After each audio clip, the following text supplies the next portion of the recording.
What's up, A to Z Sports Live on a Tuesday. Glad to have you along. As joining me this morning is our Preds writer at A to Z Sports.com, Alex Doherty. Zach is back in Dallas.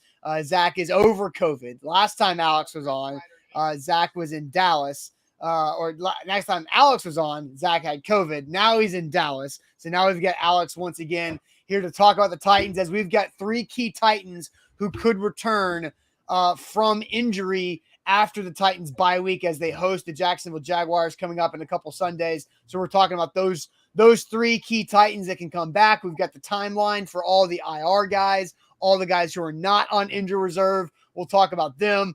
Then we'll get into ask you guys to get more involved, as which Titan is the most important to have back after the bye week. So which Titan is the most important to have back after the bye week. And then we'll have a little Julio Jones conversation about when and how the Titans should handle him on his way off of injury reserve at some point over the next couple of weeks.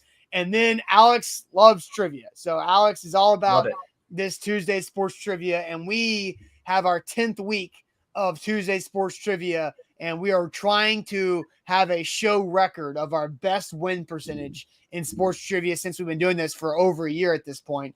So welcome in, everybody. We're going to have a good show here. No, Zach is not on IR again. Zach is in Dallas. Jack Gentry, although, might need to go on IR, because Jack was going to do this show with me today, but Jack has something called a corneal abrasion. And looking at a computer screen is not exactly the best thing when you have a corneal abrasion. So he's in some discomfort there. So maybe Jack later in the week, maybe not, depending on how long his injury lasts. But glad to have Alex step in, who's a big Titans fan, also our Preds writer, does good stuff with A2ZSports.com. Alex, welcome aboard. Yeah, thanks for having me. Look, it's probably a good news, bad news situation for Titans fans out there for having me on the show, because last time I was on, I think, was right before the Texans game. So since I was on, they've had two pretty awful losses to watch. So yeah, not great, but hopefully we're going to break that streak. I'm happy to be here. Welcome everyone to the show, and yeah, we got a lot of Titans to talk, because man, even though it's a bye week, it feels like there's so many things that could happen over the next couple weeks ahead of the Jags game, and then ahead of the final 5 games of the regular season. There's a lot to think about in terms of where this team could potentially go. I mean, I think everyone feels like they still have the AFC South wrapped up, but you just never know what could happen. And obviously, the number 1 seed is out of the question at this point, because they just don't have the positioning to get there anymore. Right. But it should be interesting to think about, and I think we'll have a good discussion about it today. Yep. Make sure you guys share the show. If you're watching on Facebook, make sure you share it into all of your friends' timelines so they can jump in here and be a part of the conversation. Also on YouTube, retweet us there for our YouTube show. Also share out that link as well. Give us a like and subscribe to our YouTube channel. So let's get this thing going officially. Welcome into A to Z Sports, powered by BetMGM. I'm Austin Stanley. He's Alex Doherty in for Zach Bingham today. Make sure you follow us all over social media. We're Nashville's on-demand sports network. And we go live every weekday morning at 8 Central Time on Facebook, YouTube, Twitch, hopefully Twitter again soon. Had to reopen a Twitter case last night, so that's always fun. But also hit us up on Instagram and on TikTok. Let's thank our sponsors before we officially get going here. Renters Warehouse Nashville. They're the professional landlords in the area. At renterswarehouse.com is where to go to find out how much your home can rent for. Mandu, the Pulse of Fitness, 1 15-minute workout equals 5+ hours in the weight room. Mandu.com. Your first workout is free. We've got Wilson County Hyundai. Make them a part of your car buying process by going to see them at wilsoncountyhyundai.com or in Lebanon. And the Bone and Joint Institute, boneandjointtn.org, the region's destination for comprehensive orthopedic and sports medicine care. So, Alex, you mentioned the last time you were on was pre-Texans game, and there was a lot of assumption the Titans would win that game. However, 5 turnovers and a downpour of rain halts you from doing that, and you wouldn't expect the Titans' injury situation to get worse, but it has since that time you were on last, and including safety Kevin Byard going on the COVID list yesterday. So me and you kind of texted about that. Kevin Byard on the COVID list. If there was a good time to have your all-pro safety go on the COVID list, it is entering a bye week. So the bye week was desperately needed and the right best case timing for Kevin Byard on the COVID list. But this thing is beyond ridiculous at this point. Yeah, I was really confused when I saw that because I was trying to think back to, obviously I covered the Predators. I know what the situation is for them if they were to go on COVID list, but I didn't know how the NFL worked. I assumed that it's just like a matter of waiting out like a 7 to 10 day, if he's clear after 10 days, which would put him, well ahead of the next game, the Jaguars game. But you never know. This stuff is evolving all the time, and you just never. I wasn't positive, but it does sound like he'd probably be able to come back the Jags game, right? Yeah, and Kevin Byard's been vaccinated, so if you are vaccinated, then all you got to do is you have 2 negative tests to get you back in the building. But if you're not vaccinated, then it is I believe a 10-day waiting period there. And we went all through this with the Aaron Rodgers saga from a few weeks ago. But so let's talk about the guys who are injured and that we kind of understand the timeline, because Alex and I this morning are going to go through the 3 most important players the Titans could get back after this bye week. And so here's the timeline, courtesy of Wes on Broadway, who did this great job on Twitter.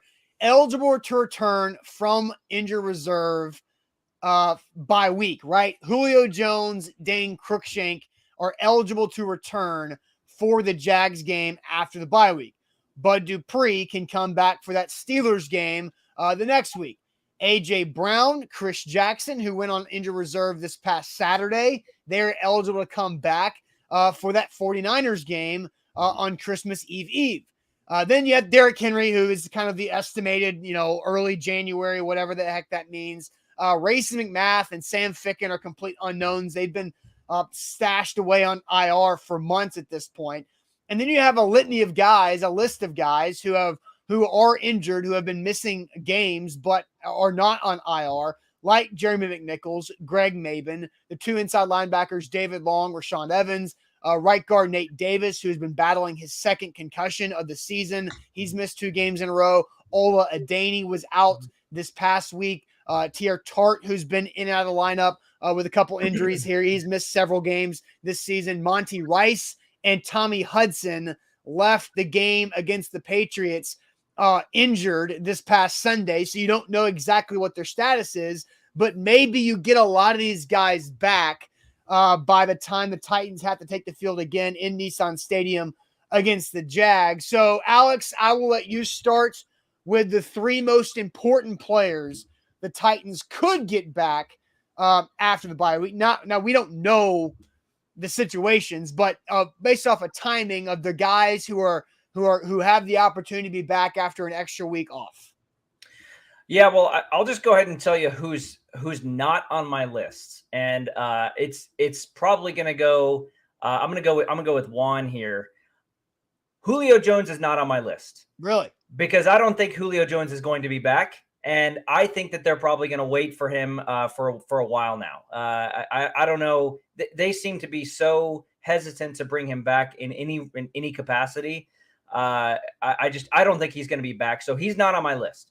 Okay. But the biggest name on my list, I think, is got to be David Long. I think the first player that I think needs to be back is David Long, and that is because if you look at what the Patriots did against the Tennessee defense last week, they beat them with screens, and there were a lot of tight ends involved, a lot of stuff in the middle, not necessarily, a lot of deep throws. There were a couple of those, but it was screens and stuff over the middle, like short stuff. I think David Long, and then there were some in the running game. They were okay against the running game, but the Pats were just throwing the ball, so it didn't really matter. I think David Long is such a huge presence in the middle. He's been so good in the middle. The 9 games or whatever it is that he's played, 8, 9, 10 games. They really need that guy back. Definitely over Rashawn Evans. I think it's pretty clear at this point. David Long is just a better player than Rashawn Evans. And they don't need him back as much. David Long is my number one. My number two. Before you get to your number two, because I got some comments here. Seth says AJ Dupree and Julio. Mark says McNichols and Bud Dupree. So again, the conversation we're having right now is who can come back after the bye week, where AJ Brown cannot return until the 49ers game at the earliest. Bud Dupree cannot return until the Pittsburgh game at the earliest. So we have to keep it on brand here. So really the only two guys who are on injured reserve that are eligible to play against the Jaguars, if they are off IR, is Julio and Dane Cruikshank. So let's make sure that we continue to understand that. So David Long is Alex's first. Go ahead with your second now. Okay. So my second one is probably a name that a lot of people might not think impacts the game in the way that he does. But it would be on offense, and it's Jeremy McNichols for two reasons. Number one, the running back game seems to be the running game rather seems to be in this sort of state of flux, right? I mean, they have, they Dante Foreman comes in, and I think she's shown some flashes, and he seems like he could potentially be the guy going forward. But then there's I think that Jeremy McNichols, before Derrick Henry goes down, he was a really nice change of pace back. Mm-hmm. And I think he could really potentially give some consistency back to the running game. But the most important thing, do you know that Jeremy McNichols is second on the team in receptions right now? Yeah. 25 catches, tying him with Nick Westbrook-Akina behind A.J. Brown. Yeah. The passing game, he could really impact the passing game. So they're not going to get Julio Jones back, I don't think. Ryan Tannehill could really use a guy that's a check down guy, a guy that can catch passes in the flat, a guy that can catch some screens, that kind of stuff. And McNichols was pretty good at that. He was good at reading the play. He was good at getting using his speed out of the backfield. Mm-hmm. I think that could be a really big impact for on offense for the Titans, is getting McNichols back. No, that's good. I'm big Jeremy McWeapon guy. So who's your third player, the most important guy to come back after the bye week? And then I've got my three. Yeah, my third one is a little bit, there's a pretty big gap between 2 and 3. I kind of was between Ola Adeni and Tier Tart. And I would go with Adeni just because I think he gives some breathing, some rest to the guys that are out of the field, especially with Bud Dupree out. He's a little bit of a good edge rusher that he has 2.5 sacks on the season. And I think Adeni would be a big guy to get back. That pass rush was kind of, for the first time, looked a little bit anemic against the Patriots. They were using a lot of quick step stuff, and it was hard to get in there really fast. But I think Adeni would be a good one to get back. So that would be my third. It's a pretty distant third from the second and third one, but so I'm going David Long, McNichols, and Adeni would be the 3 to get back. I mean, I think all 3 of those guys being back would help the Titans out a lot. So, I don't hate your list whatsoever. I do have a couple differences on your list there. A to Z Sports here live on this Tuesday. Now let's get you guys more involved. I've still got my 3 most important Titans who could return after the bye week, and we want your most important. Who is the most important Titan to have back after that bye week? But real quick, let me tell you guys about our friends over at Renters Warehouse. Renters Warehouse, Nashville. They are the professional landlords in the Nashville area. Simply go to renterswarehouse.com to find out how much your home can rent for. There's so many different ways you can use Renters Warehouse to your benefit, create extra cash flow for you and your family. Long-term equity means long-term wealth, which means retirement plan ready. And Renters Warehouse does all the work for you. You just get money. That's how it works with Renters Warehouse. They're the landlords. You get the money. Renterswarehouse.com is where to go. And speaking of getting money, I got some money last night because I used my free bet money Monday or whatever it's called, where you get $10 in free bets if you meet certain criteria on the BetMGM app. And I put it on, I wasn't really feeling that game last night, the Washington and Seattle. I didn't really know where to go. So I was just like, let me put my free bet on the Washington football team. And look at that. I pulled it out. They got the win last night. So I got 10 free bucks just for having that app. So you definitely want to get the BetMGM app. Download the BetMGM app, the king of sports books. Use code ATOZ Sports when you sign up. And after your first deposit, Your first bet is risk-free, just like my bet last night was risk-free, up to $1,000. That's code ATOZ Sports for a risk-free bet up to $1,000 after your first deposit on BetMGM. All right, here live talking on a Tuesday. Alex Doherty is in for Zach Bingham. So asking you guys, who is the most important player the Titans can get back after the bye week? I'll go ahead and throw this graphic up again just to kind of remind everybody of the timeline. So eligible to return from IR. The next game is just Julio Jones and Dane Cruikshank. Bud Dupree, AJ, Chris Jackson, and others are later on in the season. The non-IR guys, McNichols, Maven, Long, Evans, Davis, Adaney, Tart, Rice, Hudson. And so then you have to add, kind of forgot about this, Alex, is Jackrabbit Jenkins is dealing with an injury to his ankle. And so he might miss some time. But there was a report yesterday from Tom Pelissero that he might not have to go on IR because of the bye week. Was that injury on that touchdown that he took the terrible angle on? It was not. Okay. Unfortunate for Jackrabbit, the injury came after that and not on that play. If that would have happened on that play, maybe he gets a little grace, but that play was terrible effort from Janoris Jackrabbit Jenkins there too. Ryan says in all caps, Jenkins does not matter. So, all right, let's go through some comments here before I get to my three guys, because you guys have definitely been cooperating here today. Lane says David Long, Nate Davis, Tier Tart. Chris says David Long. Orlando's not playing the game right. Derrick Henry will not be back after the bye week for the Jags game. That's not what we're having a conversation with. Now, I will say this. After the Jags game, we are planning to have another Doc Talk segment with Dr. Watson, the foot specialist at the Bone and Joint Institute. So we'll have an update on where Derrick Henry might be at in that situation. Steven says his top three are McNichols, Long Jr., and Ola. Brian says Julio, he will be back. Jarvis says a receiver. Juan says Julio's the answer, but he can't be relied upon. Titans Cal says number one is Long, need the middle help and the green dot back. Tank says 51, which means David Long.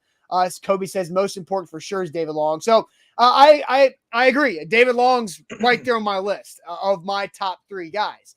Now, I'm with you on everything you said. The Patriots picked apart the Titans linebackers when it came to the screen game and the intermediate passes over the middle. And David Long is quick enough and athletic and instinctual enough to erase a lot of those plays. So that's a great one. I also love your Ola Adaney pick too, because he's not on my list, but I agree with you of the lack of pass rush.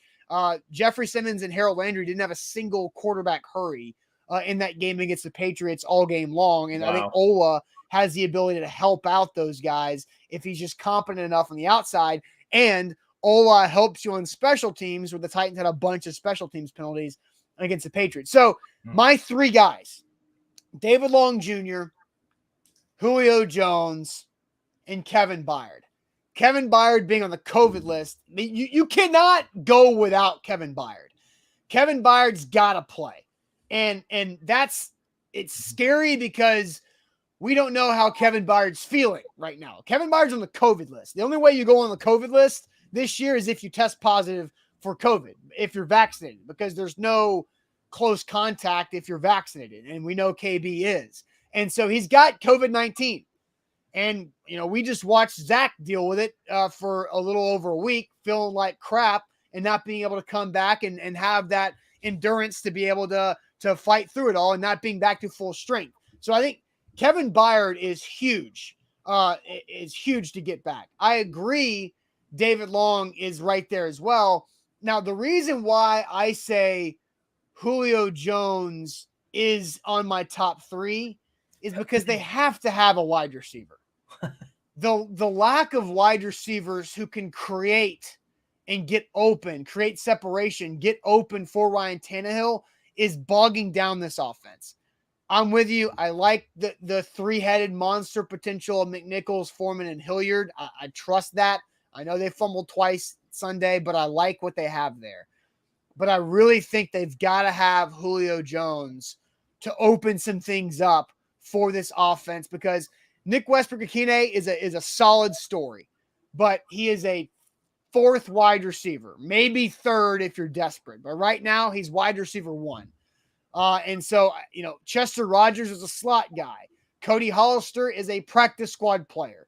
The reason why Cody Hollister got called up Sunday instead of Golden Tate is because Cody Hollister at least knows the system. He's been with the Titans over the last couple of years and knows what to do and where to be and has reliable hands, but he can't get open that consistently. And he always catches passes contested. So, and Brian and a lot of you guys are saying Golden Tate. I don't know what to expect from Golden Tate.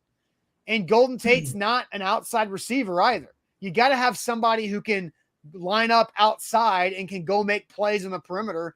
And Golden Tate's never really been that guy in his career, even when he was dominant for a few years in Seattle and a couple nice seasons in Detroit. So my three are Byard because you can't go without him, David Long because he's just your best inside linebacker right now and has been all season long, and then Julio Jones. How do you feel about my three, Alex?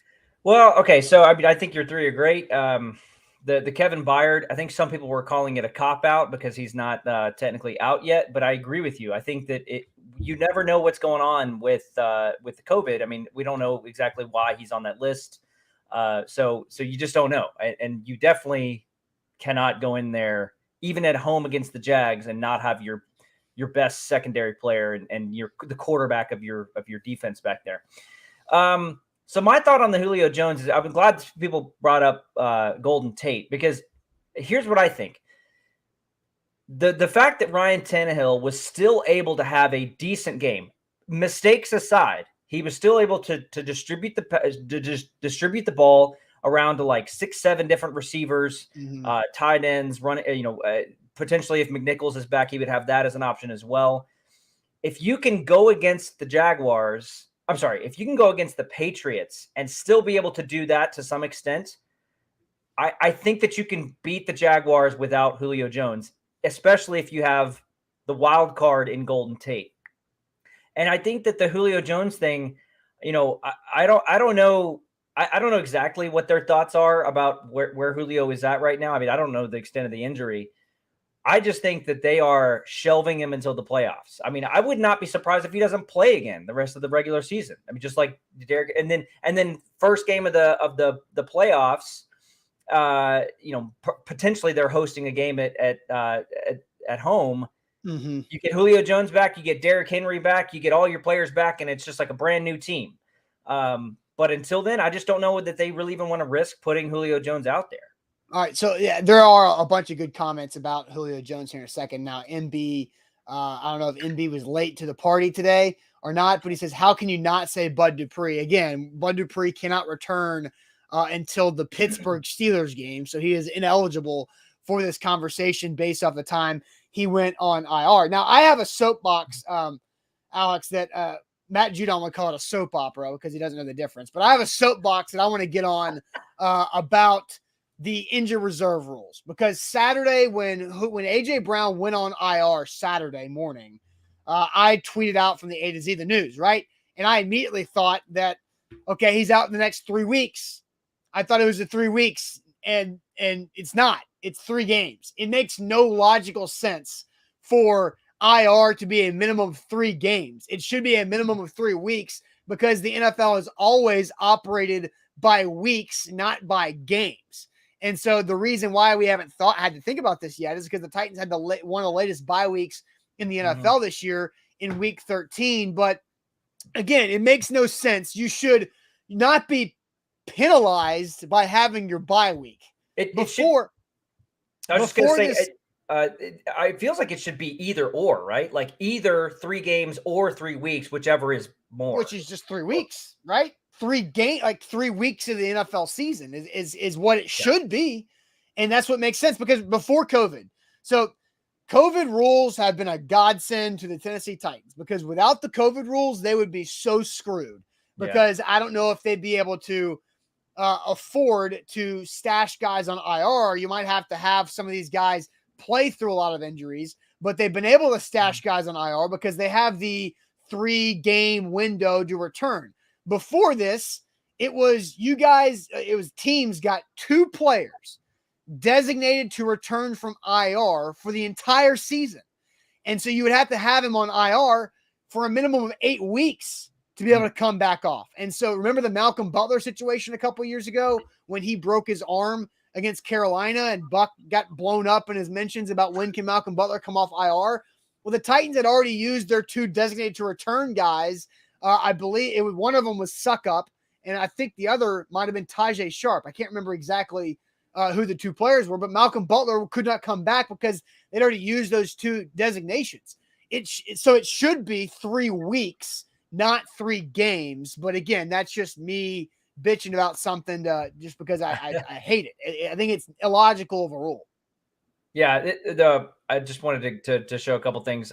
Just to add to my thing about Julio Jones, Lane here. That's kind of what I think. I mean, with hamstring injuries, you've got to keep Julio out until the playoffs. I would not be shocked if he doesn't play the rest of the regular season and they just need him for the playoffs. I don't know that that's the best move. I just know that seems to be how they're kind of playing him, this load management stuff. And especially if, if they go into, they have this bye week, they get some guys back, they go into the Jacksonville game, home game, and they beat Jacksonville.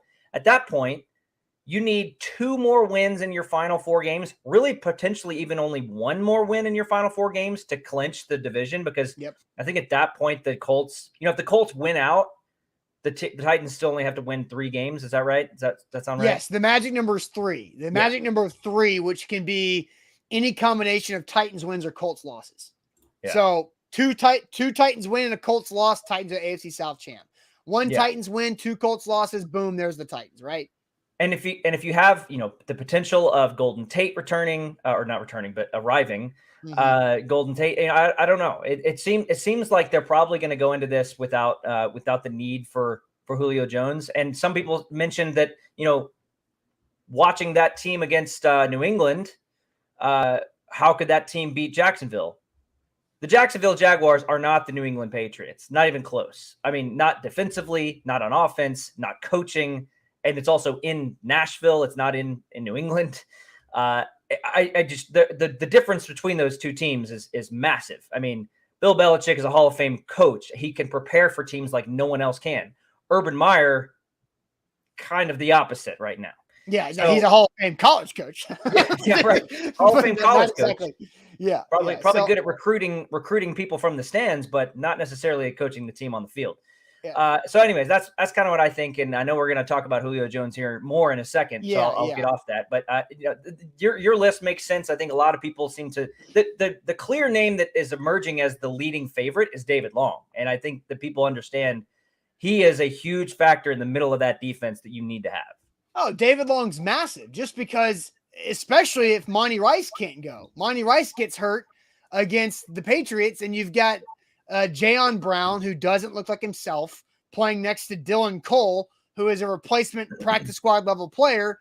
And I don't know I doubt you saw this yesterday, Alex, but I was talking about how Blaine Bishop always says that whenever you have, and you could, with hockey and you covering the Preds, you totally understand this. Whenever you have a player playing a level above his ability, a role above his ability, they are more prone to mistakes because there's more opportunity that they're not good enough for.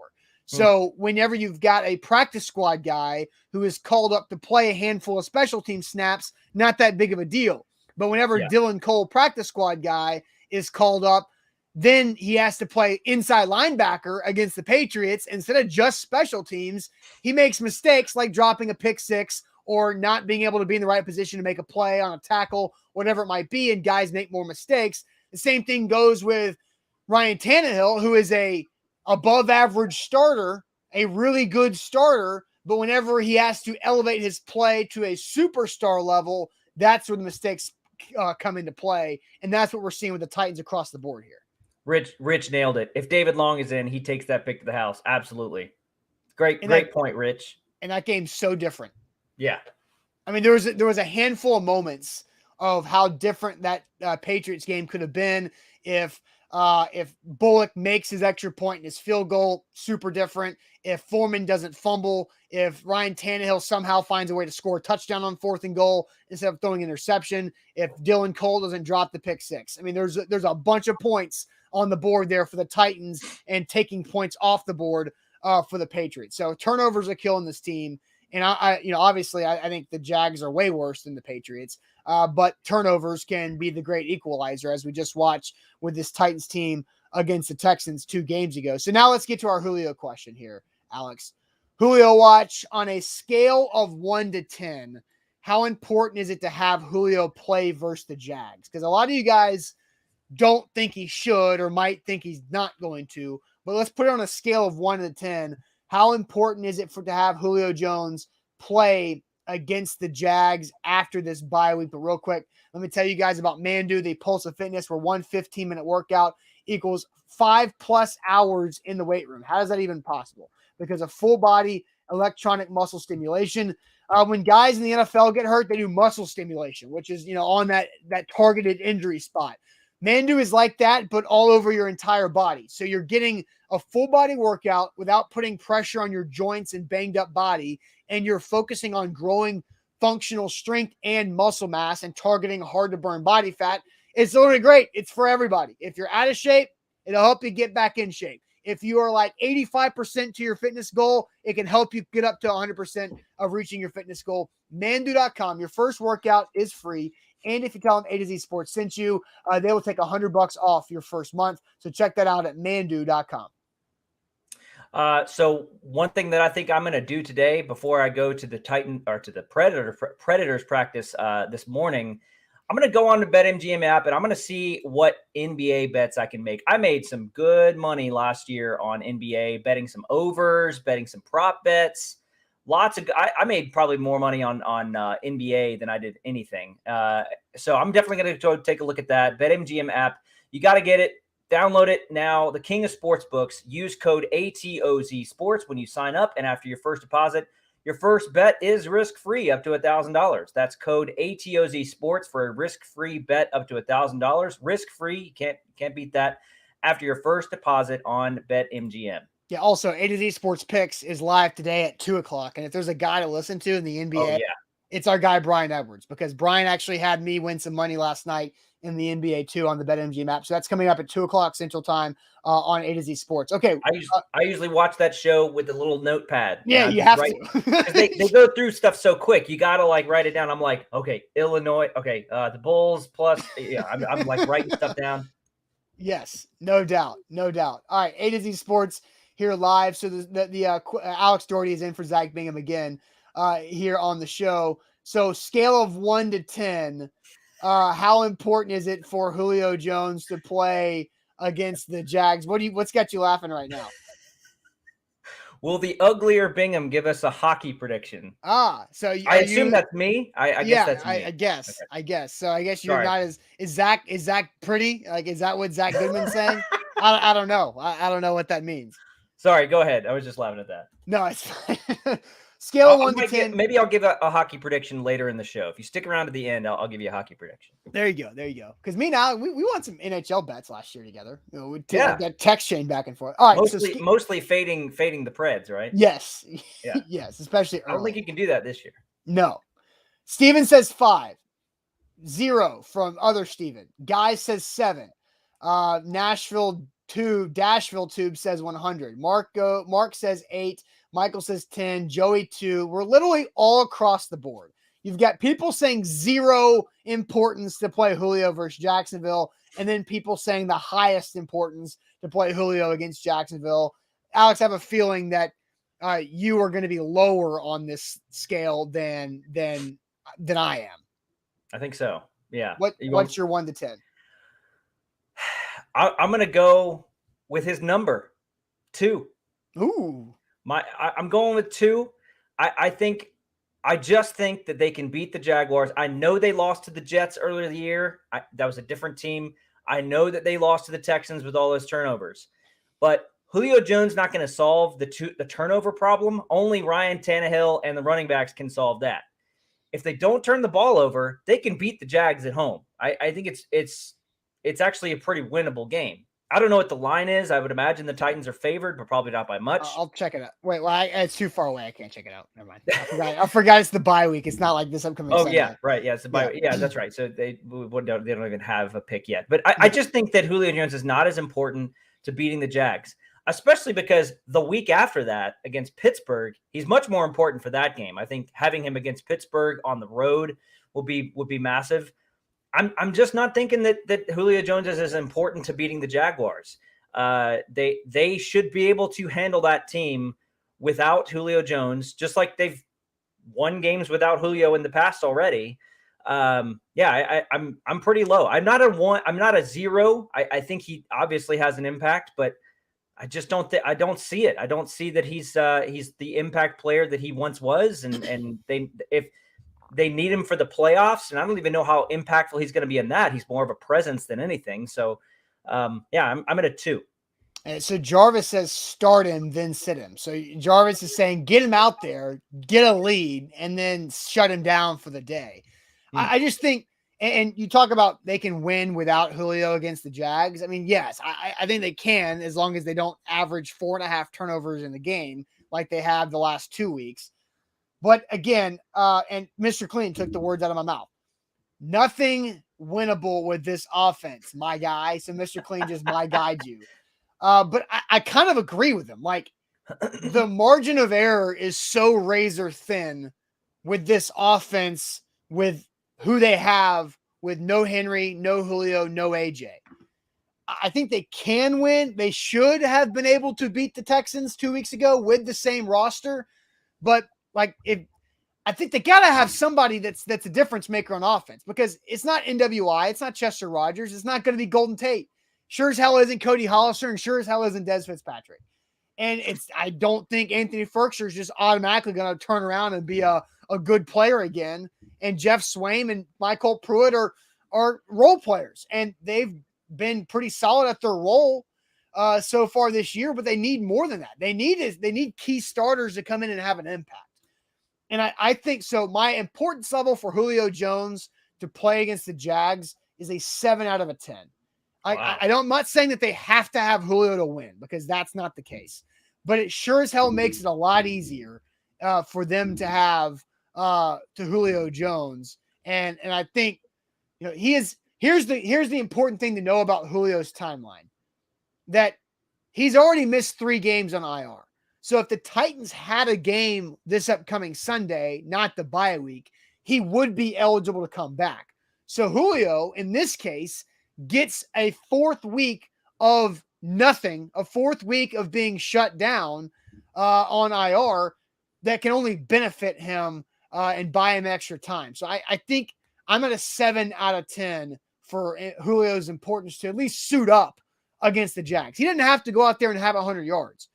But if he's suiting up against the Jags, now the Jags have to pay attention to him. You got to go out there and cover him, where, you know, you don't have to worry about a safety over the top of NWI. That's just what you do for Julio. Yeah, you're right about that. Look, I know that Julio would make an impact in terms of his presence and just the fact that they have, like you just said, they have to put a safety over top because they have to worry about him. But Julio Jones has 0 touchdowns this year. He's got 21 catches. Des Fitzpatrick has more touchdowns with 1. And I just don't think that he will make the impact in the Jaguars game like he would in, say, a Pittsburgh game, because, you know, say what you want about Nick Westbrook-Ikhine, he's played pretty well. I do feel like he could play pretty well against that Jaguars secondary, especially if Ryan Tannehill's having a good game and not overthrowing guys or not throwing picks. In the running game, I think that if you get Jeremy McNichols back, if you get Deontay Foreman another week in the mix, Dontrell Hilliard another week, the running game could be a little better. We saw some progress with the running game against New England. You run the ball early against that against the Jaguars, and go up a touchdown or 2, or at least, 10, 14 points. Julio doesn't even need to be out there anymore. And so I just don't see the impact. And then the only other thing I was going to mention is people are calling me a Kmart version of Drew Bennett, which I'm fine with that. Oh, so. I mean, Drew Bennett's a very good looking guy. So if you're a lesser version of Drew Bennett, then that's absolutely a compliment. I'll take it. I kind of see it though. I do kind of see the Drew Bennettness a little bit. I think it's the nose. I think that's part of it. Yeah, I got you. But Drew Bennett's been great whenever he's been on the Tighten Up podcast, by the way. If you guys haven't heard that, he's really fun to listen to. So again, I think, and so another comment I wanted to get to was that Omar says the Titans can win against the Jags without Julio. Like I on its surface, Omar, like I agree. But after the Texans game and after the Jets game, I don't know if you can say that with confidence because they didn't have Julio in those 2 games. They didn't have AJ. Here's the difference. The Jets and the Texans, they did not have AJ and Julio. And they lost Marcus Johnson against the Texans too. They lost AJ early in that game. That's right. So, I mean, those 2 games are comparable of what you had as weapons. And it's just worse now. Like they had Josh Reynolds and Marcus Johnson against the Jets. Against the Texans, they did not have anybody, and they lost the game because wide receivers ran the wrong routes and were not where they were supposed to be. That led to Ryan Tannehill interceptions. That's why I think it's so important. I got a steaming hot take. Fire coming from Big Meech. NWI should be wide receiver 1, regardless of when, if AJ and Julio get out there. Oh, good Lord. Pretty fire take right there. The wide receiver group is such a weird group right now. I mean, obviously when AJ Brown went down, it was like, you don't feel good about any game when you don't have that guy out there. But the other thing is, I think that it does come down to Ryan Tannehill. If he can find the guys, if he can find the open man, just take what the defense gives you. You're not going to have the deep threats anymore. You're not going to have a real scoring attack out of your passing game like the one that we thought the Titans would have in the offseason this past summer. And then, here's another part of this, I think, that could be a factor. Mm-hmm. The offensive line is relatively healthy. I'm going to knock on all the wood on my desk here. Yeah. The offensive line is relatively healthy for all of the other injuries and for how unhealthy it was earlier in the year. That makes a huge difference. You give Ryan Tannehill more time. You get more holes for the running game. I think that's more important than Julio being out there. Just to add another piece to it. Yeah. And so, no, Marcus Johnson cannot come back for the playoffs. A couple of people are asking that. Marcus Johnson is done. He is on IR for the 2nd time, which means like Darrington Evans, he is done for the season. So that's unfortunate too, because Marcus Johnson looked like some pretty solid depth. And maybe, and I agree with Rich, Nate Davis's concussion is concerning just because it's the 2nd concussion this season and he's missed 2 straight games with it. So you are concerned about that, but Aaron Brewer's been pretty good. So you got to give credit to Aaron Brewer for stepping in at right guard for Nate Davis over that time. So Golden Tate is a wild card. I don't know what you get out of Golden Tate. Is he an upgrade over Chester Rogers in the slot? I don't really know. I don't think Ryan Tannehill knows Golden Tate from Wesley Tate. I don't know. Like it's like I don't. Chester Rogers and Ryan Tannehill have been working together for the entire offseason and this season. I think that's worth something. Golden Tate, in 2021, I'm not sure exactly what he brings, but I'm curious to find out. That's for sure. Yeah, that'll be kind of an interesting thing. I mean, when would he potentially? Has he been practicing? Like he's on the practice squad, right? Yeah. So Golden Tate was on the practice squad. So he practiced last week. I don't know what their plan is for bye week. It's probably to not do much at all, but at least Golden Tate has, by the time the Jags game arrives, he'll have 3 weeks of being in the building. Okay. And at least 2 weeks of practice to where maybe he can get up to speed and go have an impact. The reason why Adrian Peterson and Deontay Foreman were signed on a Tuesday and played Sunday night in LA against the Rams is because it's running back. It's get the handoff and, react where to go. Wide receiver is very different, as we just saw with Des Fitzpatrick. Yeah, he as Jonathan says, he might just be Silver Tate, maybe even just Bronze Tate at this point. Well, Wesley Tate is his younger brother who played at Vandy. He's a really nice guy. I've actually met both Golden and Wesley. They're both really nice guys. Well, I think he was talking about like gold, silver, bronze. No, I know, I got it. Okay. Sure. poor Wesley Tate. Like your parents name your brother Golden, and then you just get Wes. It's kind of I don't know how that works, but anyway. All right, we're trying to go for the gold here, Alex, and that's sports trivia. So our Tuesday sports trivia has been absolutely on fire. Absolutely on fire with Tuesday sports trivia. Alex has been one of our MVPs for Tuesday Sports Trivia when he's been watching the show because of his knowledge of soccer and hockey and other things. So we have 10 more questions. We are 10 questions away from completing this round of Tuesday Sports Trivia. We are currently 71 out of 90. Our goal is always over 75%, which Alex said, all we got to do, we got to just get 5 questions out of these 10. So Tuesday Sports Trivia coming up. Stick with us because it's a team effort for everybody. We only have one rule, no Googling. We'll play sports trivia here in a second, but first let me tell you guys about Wilson County Hyundai. Make them a part of your car buying process by checking them out at wilsoncountyhyundai.com. So check them out again in Lebanon or their website. Make them a part of your process because right now it's really tough to buy a car. So if you know you can trust Payne Bone and his team at Wilson County Hyundai, it eases that frustration a little bit with what the car situation is right now across the country. Again, wilsoncountyhyundai.com is where to go. And then, of course, you got to talk about BetMGM. The BetMGM app is a great app if you want to do some sports betting in the state of Tennessee. I've been using it for a year now, and ever since it's been part of Tennessee gambling. I think the BetMGM app is definitely the best option out there. You got to download it, the king of sports books. Use code ATOZ Sports when you sign up, and after your first deposit, your first bet is risk-free up to $1,000. There's so many options out there. You can do prop bets. You can look at some parlays. I like to do round robins. You can do straight. I mean, there's so many options out there. The world is your oyster when you're in the BetMGM app. I would highly recommend it. That's code ATOZ Sports for a risk-free bet up to $1,000 after your first deposit on BetMGM. Yep. Visit BetMGM.com for terms and conditions. You must be 21 years or older, must be present in Tennessee, and for gambling problem support, call the Tennessee Red Line at 1-800-889-9789. Alex, it is time for Tuesday Sports Trivia.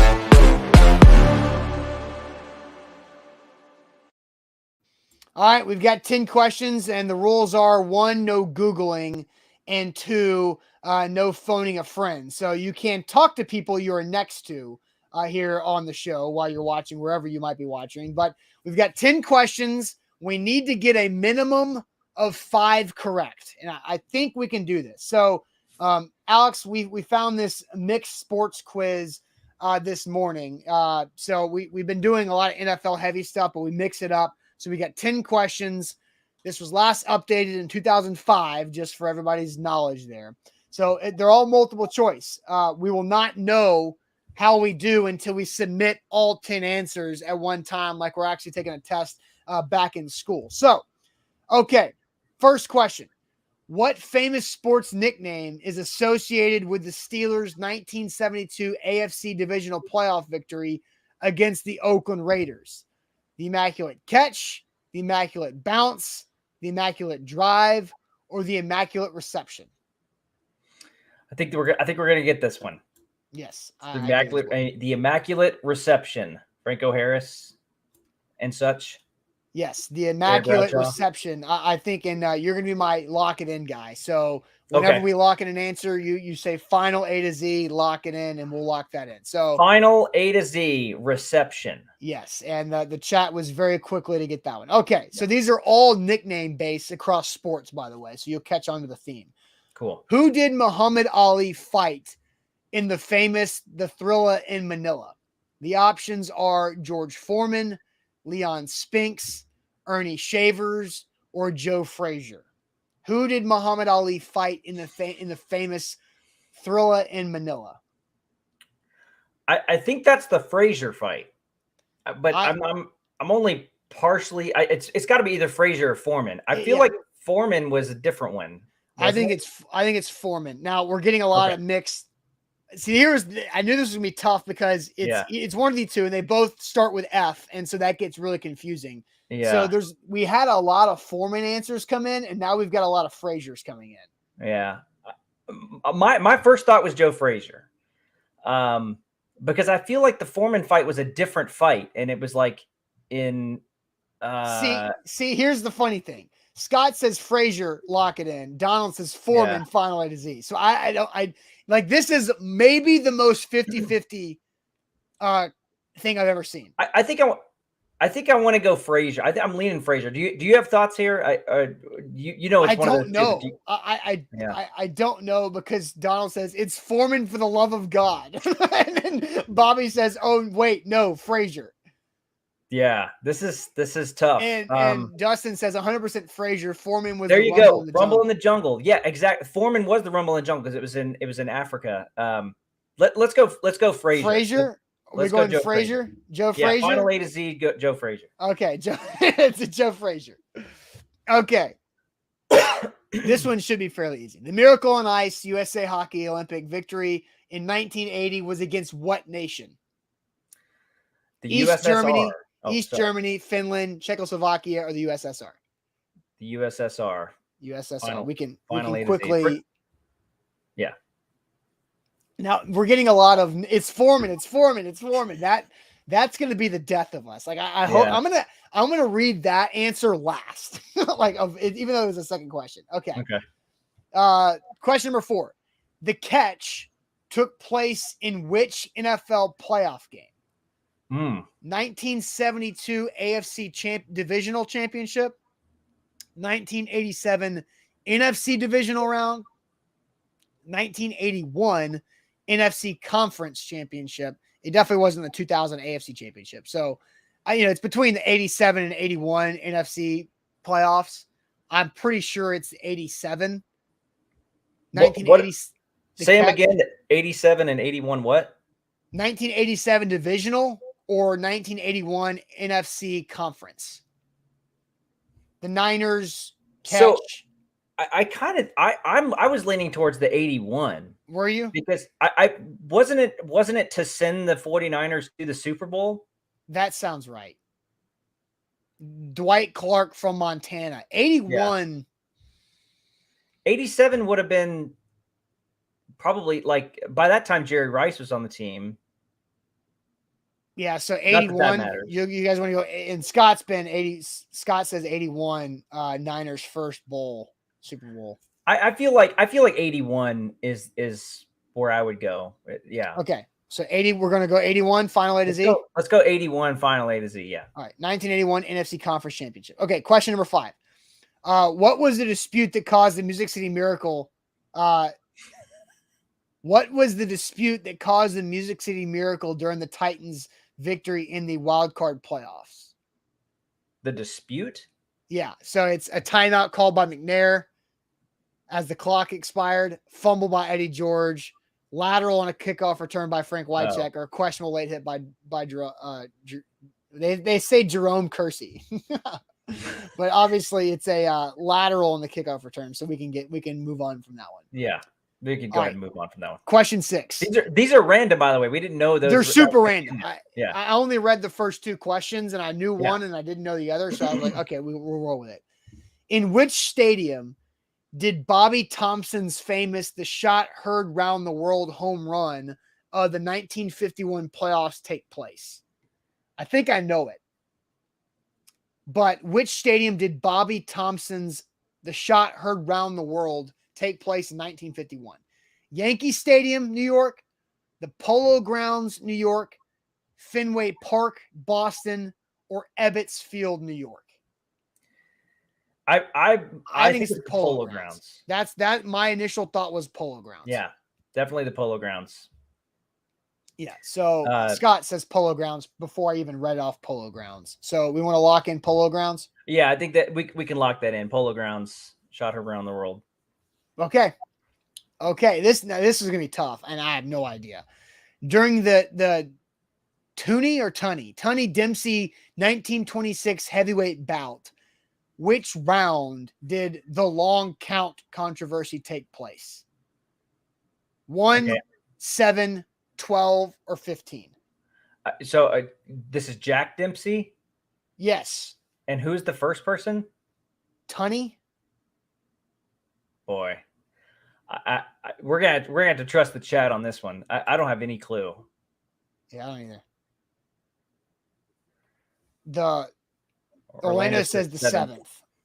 What are the I options? mean, I wouldn't the long count. Yeah. It wasn't 1. I mean, there's no way. Yeah.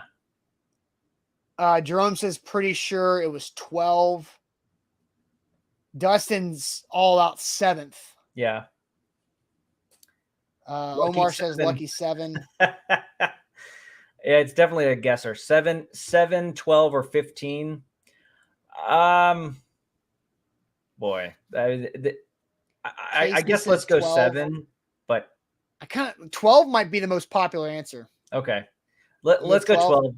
Chat's going 12. Just no Googling, guys. Trusting the chat here that they're not Googling and that they're going with their thoughts here.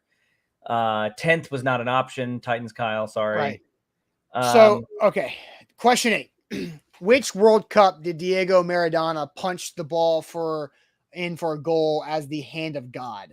Do you know this without me even giving you the options? I don't, but I think I can get there. All right. Italy 1990, Mexico 1986, United States 1994, or Spain in 82. So 82, 86, 90, or 94. Okay, so it's not 90 or 94. Okay, so it's either 86 in Mexico or 82 in Spain. I'm pretty sure it's Mexico 86, but who's it against? Or is that that's the place? Yeah, it's the which World Cup did? Yeah, okay. Yeah, it's the host country. Yeah, Mexico 86 really sounds right to me. Okay, and a lot of people feel good about that. Dustin says 86 was the year he was born. I mean, do you just listing that as information, or is that because you know it? Like Mexico 86 sounds really right to me. Let's go final A to Z, Mexico 86. All right, so we got 2 more questions here on our 10th week of this round of Sports Tuesday Sports Trivia. We got to get 5 right, so we got 2 more left. During the Ice Bowl at Lambeau Field, the Packers won 21-17 over the Cowboys in the 1967 NFL Championship. Exactly how cold was it in the Ice Bowl? 15 degrees, 7 degrees, 22 degrees below 0, or 13 degrees below 0. How cold was it in the Ice Bowl in 1967 Packers Cowboys? 15, 7, -22, -13. So I remember watching the NFL films on this game, but it's been a number of years. I feel like 22 below is way too cold. Like that's like dangerous. I mean what's the difference in -13 and -22? Yeah, I guess there's a difference, but there's a part of me that also thinks that it was like that maybe that's part of the lore that it really wasn't as cold. So maybe 7 is right because it's like it was cold, obviously, but I think it was sub-0. And also, are we talking with wind chill? You think it was sub-0? Yeah, I mean, I think it's definitely below. I think it's either 22 or 13. Okay. And people are saying 9 is a difference of 9 degrees. That's the difference. Yeah, I mean that's the answer. But yeah. So we got it's pretty split between 13 and 22. Negative 22 is not as cold as you think. I beg to differ. Tough guy. I beg to differ. I think 13. 13 seems to be the more popular one. Now, Jarrell says 22 below. It was an NFL TV show. Let's go 22. Let's go negative 22. Final A to Z. I'm down with that. Lock it in. Fine. All right, 10th question. Okay. As John Elway led his Denver Broncos past the Cleveland Browns in 1987 AFC Championship, the moment is known as the drive. Mm-hmm. Exactly how long was the drive? I have a number in mind. I want to think about it, and hopefully you read it off right now. Here are the options: 75, no, 87, 90, 98. How many yards was the drive in 1987? 75, 87, 90, 98. I don't think it was 98. I don't think it was 98. It's not 75, and I don't think it's 98. What do you think? My first thought was 87, but based off of the comments, they're saying 98. I just don't think it was that long. I was thinking it was like, I thought it was like 92 or something. It's right around 90. I don't think it's I think the reason why I thought 87 because it was in 1987. And so I don't think I'm right. That's honestly my thought there. I think everybody's saying 98. Everybody, so read them again. 98. What are they again? 98, 90, 87, 75. Boy, I actually think it could be 87. I think it's not. Everybody's saying 98. Everybody's saying 98. Okay. I say we go with the chat. Let's go with the chat. Let's trust the chat. 98. Chat, this is on you.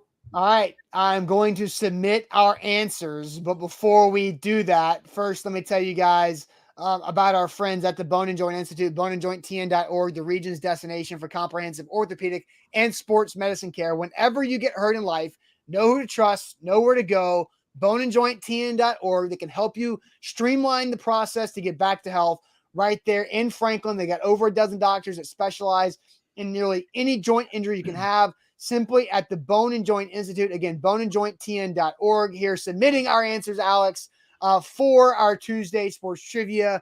It is loading. We will start at the top. And I'm going to do the Thrilla and the Manila last. Okay. So because that was the most split I think we've ever had a question in Tuesday sports trivia. So first, famous nickname associated with the Steelers' 1972 playoff game against the Raiders. We answered Immaculate Reception. We were correct. Ding, 1-0. So we're going to skip question number 2. Come back to that later. The Miracle on Ice, we got that right. It was the USSR who they played. So we are now 2-0. The catch took place in which NFL playoff game? We guessed 1981 NFC Conference Championship game. That is correct, as 51 seconds left, 6-yard touchdown pass from Montana to Dwight Clark. So we are 3-0. What was the dispute that caused the Music City Miracle? We got that right, obviously. So the lateral on the kick return by Frank Wycheck. So we are 4-0. Which stadium did Bobby Thompson's famous "The Shot Heard Round the World" take place? We guessed the Polo Grounds, and that was correct. Boom, off to a 5-0 start. During the Toonie Dempsey 1926 heavyweight bout, which round did the long count controversy take place? Our answer was round 12. The correct answer was round 7, so we've missed that one. So we are currently 5-1. Question number 8. Which World Cup did Diego Maradona punch the ball in for a goal as the hand of God? We guessed Mexico in 1986. We are correct. Mexico, 1986. We are 6-1. All right. During the Ice Bowl at Lambeau Field, how cold was it? Our guess was 22 degrees below zero. The correct answer was 13 degrees below zero. So we are now 6-2. Okay, John Elway. How long was the drive? How many yards? Our guess was 98 yards, which was correct. Boom, 98 yards. So far, wow, we are 7-2. Now we scroll back up to the controversy of the show. And that is, who did Muhammad Ali fight in the famous The Thrilla in Manila? We could not figure out if it was going to be Joe Frazier or George Foreman. It was the most split I've ever seen on a trivia question. We finally went with Joe Frazier, and the correct answer was Joe Frazier. So we did get it correct. So 8-2. 8-2 correct. Very good. Which means we wrap up this Tuesday sports trivia, Alex. A whopping 79 out of 100, a 79% victory rate, which is the highest we've ever had. We were so close. We were 9 degrees away to get to 80% with that Ice Bowl question. So great job. I mean, that was really impressive. Really impressive. Excellent. I'm very happy I was able to be the closer here and step into Zach's role on this trivia and help finish it off. You know, he went a solid 8 innings, and I just picked up the last inning as the closer. So. Well, actually, that that was a whole pitcher's that was a bullpen effort because Luke had game, some weeks in there. Yeah. That Zach was here, you were here. So I don't know if Jack might have had a week or two. I'm not really sure, but that was definitely a bullpen game out of us when it comes to trivia this week. But congratulations, everybody. Good team effort. There was one week when you guys did like NFL officiating rules or something like that. I'm glad that was not this week. Yeah.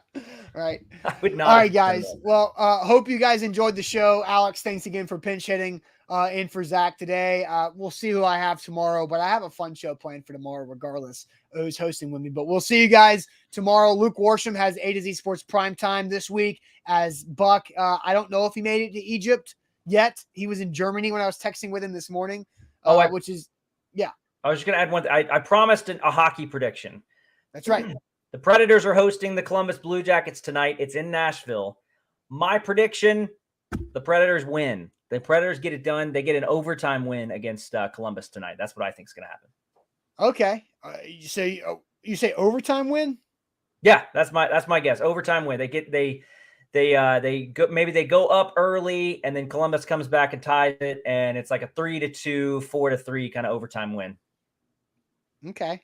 That's my prediction. Are we making a money line bet on this? Oh, I don't know about that. I'm not big on risking money on that kind of thing, but especially because betting hockey is like I almost never bet hockey. I do prop bets every now and then, but betting hockey is so hard.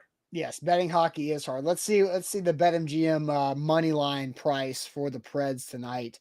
It's -155 for the Preds to win. Yeah, Preds win. Moneyline Preds is -155, which is not bad. Yeah, Columbus is not very good. I mean, they're okay, but the Predators are better than Columbus right now, I think. -155. I'll think about that. All right, cool. Well, we'll see you guys later on. Have a great rest of your Tuesday. Don't forget the podcast network and the website, content galore there, including everything Alex does with our On the Preds podcast. It comes out every Sunday, and also all the articles he writes at atozsports.com/Nashville/Nashville Predators. So we'll see you guys later on. Thanks for watching, everybody. Appreciate it.